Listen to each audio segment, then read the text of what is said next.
کل میں نے تمام جو پولیٹیکل پارٹیز اور جو ریلیجس پولیٹیکل پارٹیز ہیں ان کے زعماء کو انوائٹ کیا اس ایپیکس کمیٹی کے لیے بھی، اور منگل کے روز اسلام آباد میں جو ہماری آل پاکستان کانفرنس ہوگی، اس میں تمام پارٹیز کو میں نے مدعو کیا ہے، چاہے اس سے ہمارا اختلاف ہے یا اتفاق ہے، کیونکہ یہی وقت کا تقاضا ہے، یہی اس لمحے کی ضرورت ہے.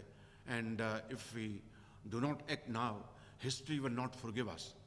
تو میں نے وہ دی ہے. اور جو کچھ دیکھیے کہ یہ کہنا کہ ان کو یہاں پر لایا گیا تھا سیٹل کرانے کے لیے، یعنی وہ لوگ جنہوں نے پاکستان کے اندر ظلم و ستم کا بازار گرم کر رکھا تھا، ان کو تو سیٹل کرنے کے لیے آپ آگے بڑھ رہے ہیں، اور ملک کی تقدیر کو بہتر کرنے کے لیے آپ اپنوں سے ہاتھ ملانے کے تیار نہیں.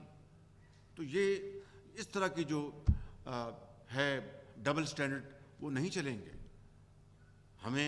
میں نے ایک پارٹی کے جو لیڈر ان کو بھی انوائٹ کیا ہے، جو میرے ساتھ ہاتھ ملانا گوارا نہیں کرتے تھے. وہ مجھے خط لکھتے تھے، ایک that use to be a cruel joke, کہ میرا نام لکھے بغیر اور سائن کے بغیر وہ لیٹر آ جاتا تھا.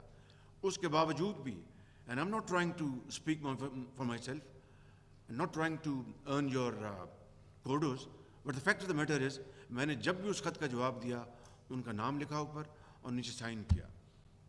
لیکن یہاں پر ہم یہ کمپیریزن کرنے کے لیے نہیں بیٹھے.